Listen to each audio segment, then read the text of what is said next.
अस्सलाम वालेकुम क्लास। जी क्लास, मेरी बात आ रही है सबको? एंड स्क्रीन शेयर शो हो रही है?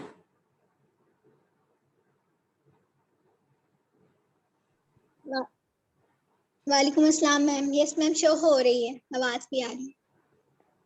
ओके क्लास, आज का लेक्चर स्टार्ट करते हैं। अब कल हम लोगों ने एंटी हाइपरटेंसिव ड्रग्स के बारे में डिस्कस किया था and nowadays we are discussing about the systemic pharmacology।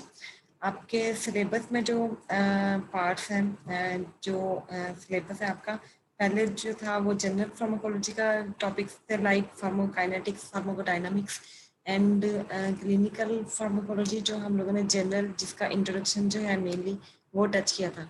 And then we have started studying about the systemic pharmacology. Systemic pharmacology जो है उसके अब हम टॉपिक्स जो हैं वो कवर करें, तो कोशिश करेंगे कि सारा सिलेबस जो है वो आपका कवर हो जाए। इस वजह से मैं आपको मतलब कि ज़्यादा डीप नहीं मैम, आ गई।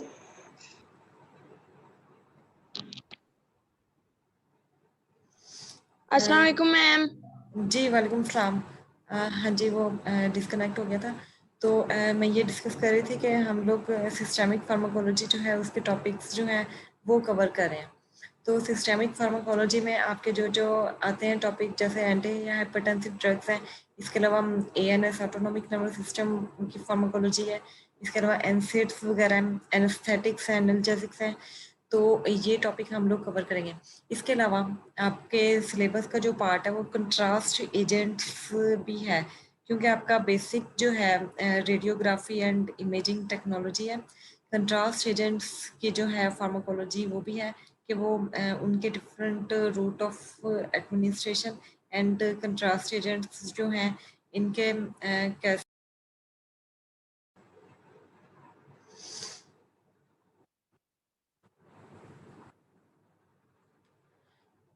Yes and class CR and GR present है अभी क्लास में? काइंडली मुझे बताएं। No ma'am. CR GR कोई भी नहीं है अभी? नो नहीं नो मैम, मैम। देख लो। आई थिंक वो थोड़ा सा लेट ज्वाइन करते हैं क्लास को, है ना? ऐसा ही है।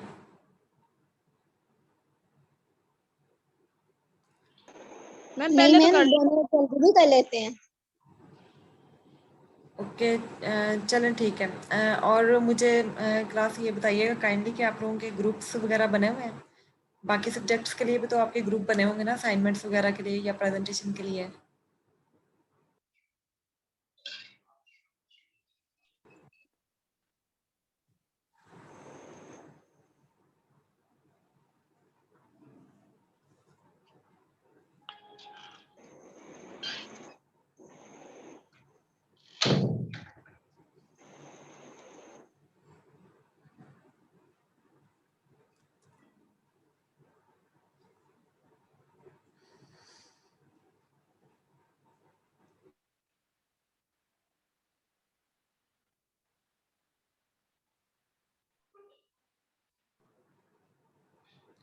जी क्लास, मैं ग्रुप्स का पूछ रही हूँ कि आपकी क्लास में ग्रुप्स वगैरह बने हुए हैं?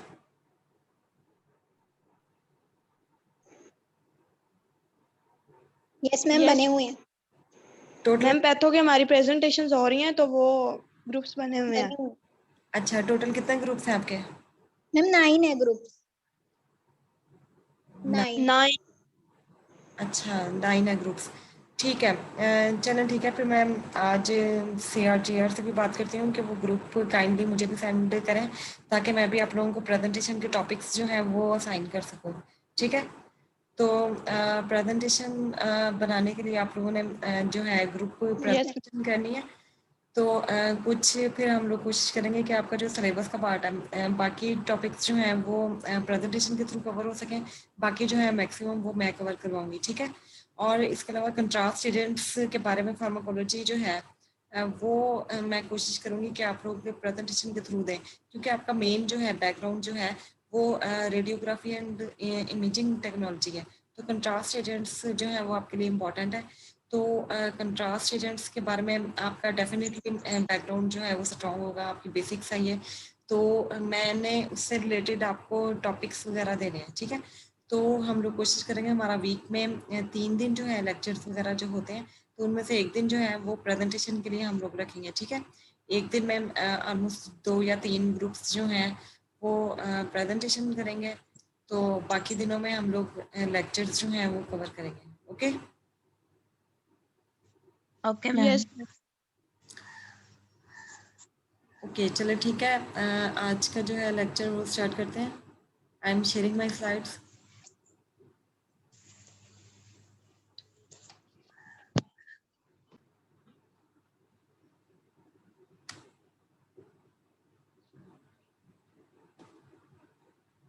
आप लोगों के बाकी लेक्चर्स भी जूम पे ही होते हैं? मैम यस मैम 3 पे भी होता है। पैथोलॉजी का 3 पे। जी, आपकी आवाज क्लियर नहीं आई। एक्सक्यूज मी मैम, जी डबल लेक्चर होता है ना तो इसीलिए। मैम हमारे फार्माकोलॉजी के प्रैक्टिकल्स किस टाइप के होते हैं? प्रैक्टिकल्स कुछ आवाज आ रही है? हाँ जी, आवाज़ आ रही है आपकी। प्रैक्टिकल्स जो है स्टार्टिंग में मैंने आपको प्रैक्टिकल करवाए थे, आपने ऑनलाइन जो है मैंने आपको डेमोन्स्ट्रेशन दी थी। तो उसके बाद फिर मैंने ये सोचा कि आपकी जब कोई फिजिकल क्लासेस का कोई सीन वगैरह स्टार्ट होगा तो तब भी फिर हम लोग प्रैक्टिकल जो है वो कवर कराएंगे मैक्सिमम। तो फिलहाल तो ऑनलाइन डेमोन्स्ट्रेशन ही है जो मैं आपको दे सकती हूँ। तो मुझे ये फील हुआ था कि आप लोगों को शायद सारे प्रैक्टिकल्स की समझ ना आए, क्योंकि जब तक हम लोग परफॉर्म नहीं करेंगे आप लोगों को समझ नहीं आएगी।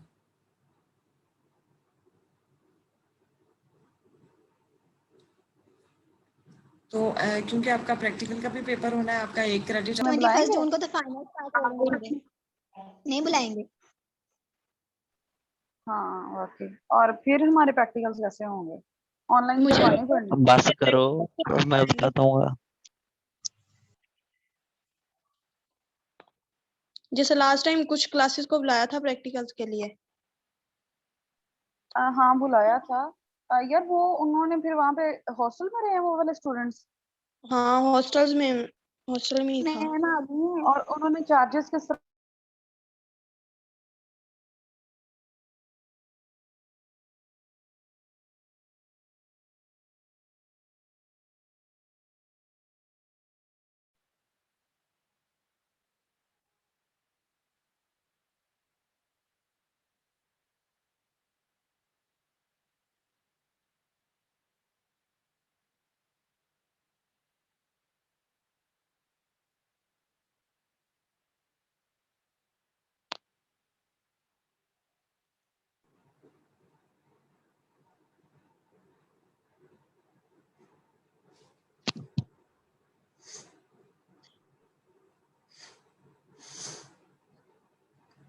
ओके क्लास, आज का लेक्चर जो है वो स्टार्ट करते हैं। Today we will discuss about the ANS pharmacology, ANS autonomic nervous system pharmacology, all those drugs that are important for the treatment of ANS disorders.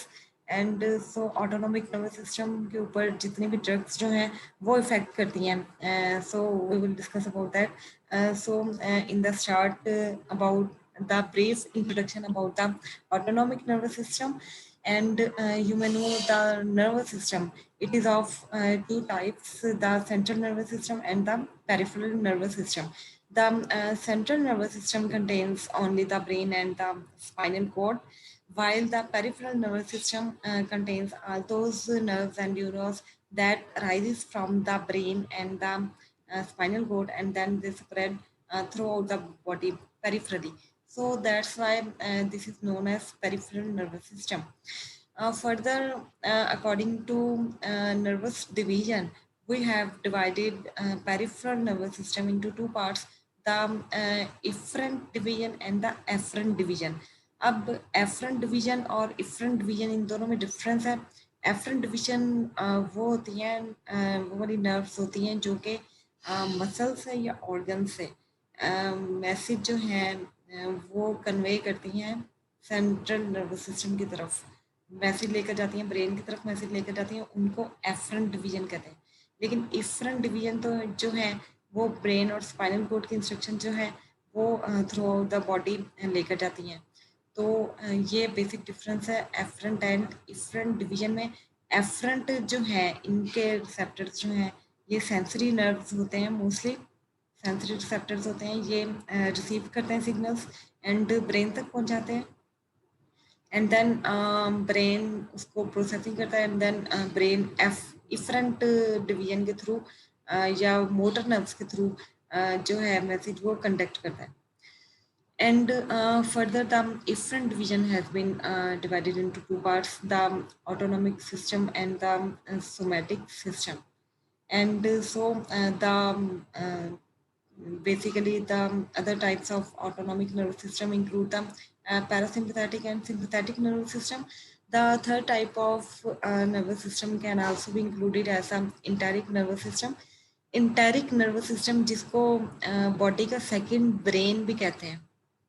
It controls the digestion related to motility of the whole GIT, and so it controls the digestion process and the endocrine and exocrine secretions of the GIT, and this is controlled by the nervous system. That's why this is known as enteric nervous system. And the other include the parasympathetic and the sympathetic nervous system. So the autonomic nervous system, this is not under the conscious control, and the somatic nervous system, it is under conscious control of the body. And the somatic system, it is connected, it is also connected to the nervous the central nervous system of the body's muscles to control the voluntary movements. So somatic system, it is connected to the skeletal muscles. It connects the central nervous system to the skeletal muscles. So this is under the conscious control of the body, or this is the voluntary control of the body. That's why this is known as somatic nervous system. Whereas autonomic nervous system, it is the involuntary. It is not under conscious control of the body. So these are the major divisions of nervous system. Now the important thing about the autonomic nervous system, this autonomic nervous system, it is also known as visceral system or the vegetative system, because viscera, it is related to the organs, and this is not under the conscious control of the body. And these are involuntary regulates the smooth muscles and glands. अब ये involuntarily है, voluntary control के अंदर नहीं है. It mainly includes the smooth muscles and the glands. So the smooth muscles and the glands, they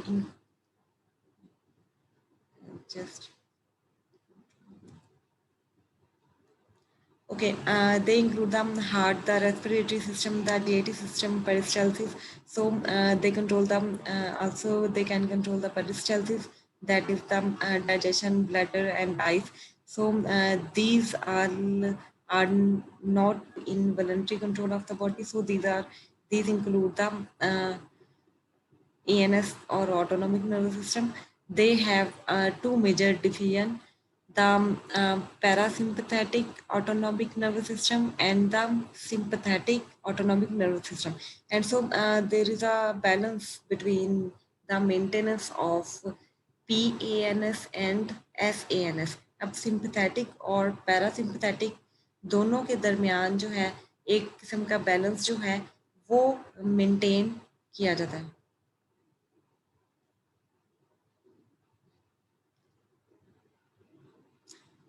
okay, enteric nervous system का जो मैं आपको बता रही थी, this is also known as the second brain of the body. And enteric nervous system जो है वो डाइजेशन से रिलेटेड है, मेनली डाइजेशन को कंट्रोल करता है. डाइजेस्टिव सिस्टम की मोटिलिटी को कंट्रोल करता है, पेरिस्टाल्सिस कंट्रोल करता है. इसके अलावा एक्सोक्राइन और एंडोक्राइन सिक्रीशंस को कंट्रोल करता है. This is the enteric nervous system because GIT जो है उसका पूरा कंट्रोल जो है उसकी पेरिस्टाल्सिस है, उसकी मोटेलिटी वगैरह, इसके अलावा उसकी सिक्रीशंस वगैरह वो नर्व्स के थ्रू कंट्रोल होती हैं. That's this is the enteric nervous system.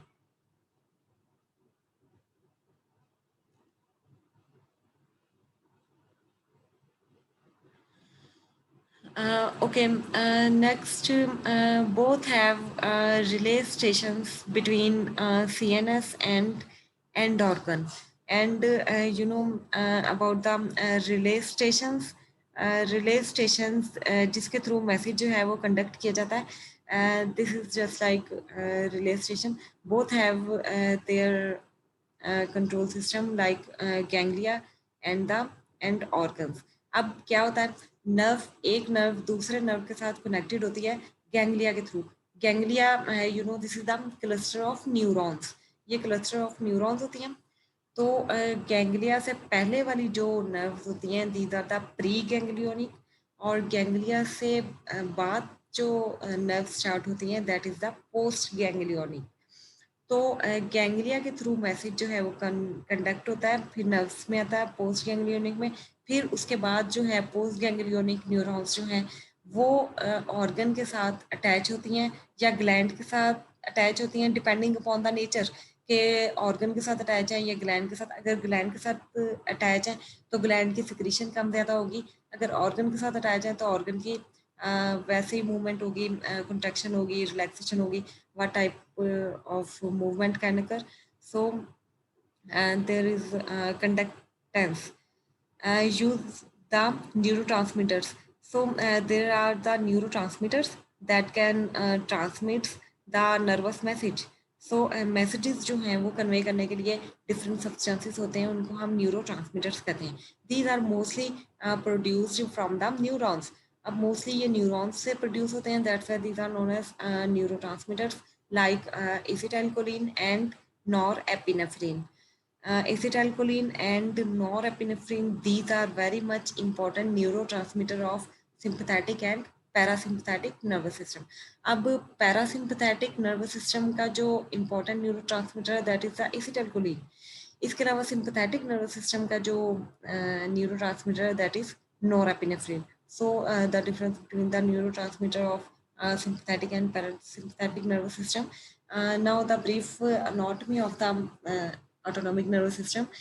So you know from the central nervous system there are rising of the nerves or neurons, and that through that's innervation or maybe sympathetic or parasympathetic nervous system. These both are the part of autonomic nervous system. So one type is the central nervous system, other is the autonomic nervous system that contain the sympathetic and parasympathetic nervous system. Mostly the parasympathetic autonomic nervous system neurons, they are present in the craniosacral region, whereas the sympathetic nervous system neurons, these are mostly present in the thoracic and lumbar region. And so the neurons arises. These are the peripheral neurons, and the neurons arises and the connections between neuron to neuron. This is known as a ganglion. Ganglion is the cluster of neuron. Before ganglion, the neuron are known as the preganglionic, and after ganglion, the neuron is known as the postganglionic. Now what happened, the postganglionic neurons, they have endings with some organs or with some glands. Okay, अब parasympathetic nervous system की जो division है, pre ganglionic neurons जो हैं वो secrete करती हैं acetylcholine. Pre ganglionic का याद रखें कि प्री गैंग्लियोनिक न्यूरॉन्स जो हैं वो एसिटाइलकोलिन ही रिलीज करेंगी, बेशक वो पैरासिम्पथेटिक ही हो या सिम्पथेटिक ही हो.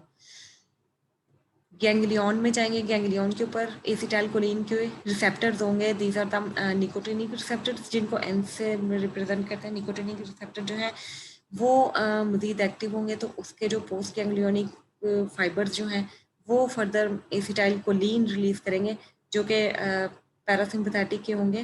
पोस्ट गैंग्लियोनिक वो भी एसिटाइलकोलिन रिलीज करेंगे. अब उनका कनेक्शन जो होगा वो डिफरेंट ऑर्गन्स के साथ होगा, like heart, smooth muscles and glands. तो ग्लैंड्स की इधर सिक्रीशंस करेंगे, कम ज़्यादा करेंगे सिक्रीशंस को। इसके अलावा स्मूथ मसल्स हैं तो उनकी कंट्रैक्शन वगैरह करेंगे। और या हार्ट है तो हार्ट बीट के ऊपर इफेक्ट करेंगे, हार्ट मसल्स की या तो कंट्रैक्शन करेंगे या डायलिटेशन करेंगे, डिपेंड अपॉन कि कौन सा सिस्टम जो है वो एक्टिव हो रहा है। पैरासिम्पथेटिक नर्वस सिस्टम को हम रेस्ट एंड डाइजेस्ट भी कहते हैं। सिंपथेटिक नर्वस सिस्टम को हम फाइट एंड फ्राइट भी कहते हैं। फाइट एंड फ्राइट में क्या होता है, बॉडीज एक्टिविटी इंक्रीज हो जाती है। For example heart rate increase हो जाएगा, डायलिटेशन जो हैं वो ज़्यादा होंगी। तो सिंपथेटिक का ये पार्ट है। अब सिंपथेटिक के जो प्री गैंग्लियोनिक न्यूरॉन है वो भी एसिटाइलकोलिन जो है वो रिलीज कर रहे हैं गैंग्लियन में आके। उनके रिसेप्टर्स होते हैं, निकोटिनिक रिसेप्टर उसके ऊपर आके एक्ट करेगी।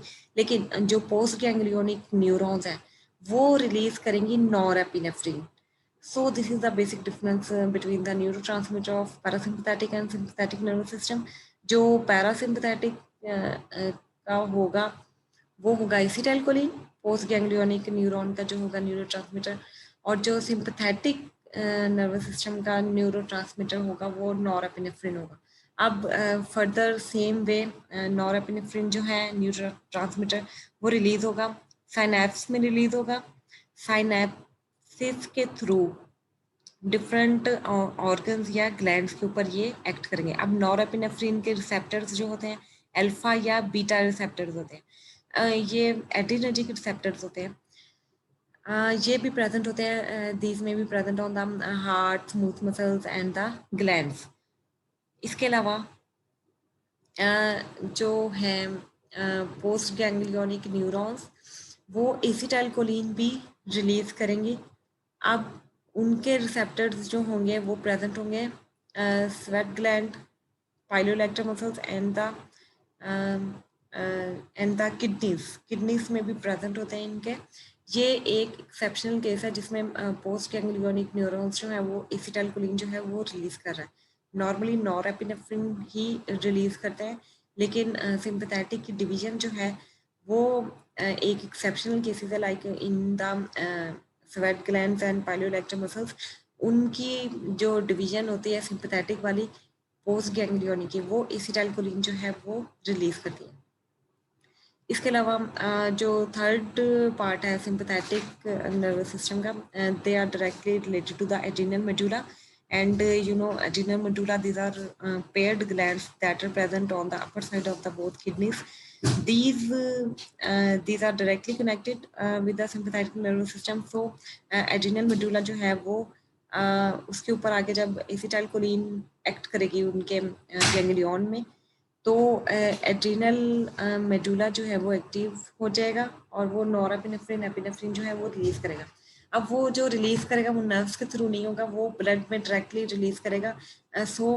उसकी जो सिक्रीशन है नॉरएपिनेफ्रिन और एपिनेफ्रिन की, वो हार्मोन के तौर पर एक्ट करेंगी।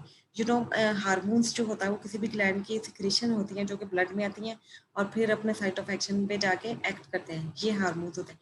तो इस केस में एपिनेफ्रिन और नॉरएपिनेफ्रिन जो है वो हार्मोन के तौर पर एक्ट कर रहे हैं। एड्रिनल मेडुला से रिलीज होंगे, ब्लड में आएंगे एंड देन ब्लड में आने के बाद अपने टारगेट ऑर्गन के साथ ऊपर आके उनके रिसेप्टर्स जो होते हैं अल्फा एंड बीटा रिसेप्टर्स, उनके ऊपर आके वो एक्ट करेंगे। So they are transported via the blood, not via the neurons. बाकी में न्यूरॉन्स के थ्रू ट्रांसपोर्ट हो रहे हैं, लेकिन एड्रिनल मेडुला के केस में ब्लड के थ्रू ये ट्रांसपोर्ट हो रहे हैं। इसके अलावा the somatic division that is under conscious control, that is directly attached with the skeletal muscles, that is mostly these are connected with the motor neurons. Motor neurons जो हैं वो CNS से निकलती हैं और डायरेक्टली स्केलेटल मसल्स जो हैं वो उनके साथ डायरेक्टली अटैच होती हैं। There is no ganglion present. So motor neurons जो हैं वो भी एसिटाइलकोलिन रिलीज करती हैं। एसिटाइलकोलिन के रिसेप्टर्स जो हैं वो स्केलेटल मसल्स के ऊपर प्रेजेंट होते हैं, निकोटिनिक रिसेप्टर, तो उसके ऊपर आके ये एक्ट करेगी acetylcholine. And this is the neuromuscular junction, the gap between the neurons and the muscles. This is known as neuromuscular junction. So this is the basic difference between the sympathetic and parasympathetic nervous system, how their branches arises, and you can see that the parasympathetic के जो preganglionic neurons हैं वो long fibers हैं as compared to postganglionic neurons. इसके अलावा sympathetic nervous system के जो preganglionic fibers हैं वो short होते हैं as compared to postganglionic neurons. Postganglionic neurons जो हैं वो इनके long होते हैं. So there is the basic difference between parasympathetic and sympathetic nervous divisions. Now the parasympathetic ganglionic synapse जो ganglionic synapse जो हैं वो present होते हैं ganglion से पहले जो है preganglionic neurons जो हैं वो present होती है. क्या होता है पैरासिम्पैथेटिक के जो प्रीगैंग्लियोनिक न्यूरॉन्स जो हैं वो एसिटाइलकोलिन रिलीज करेंगे. एसिटाइल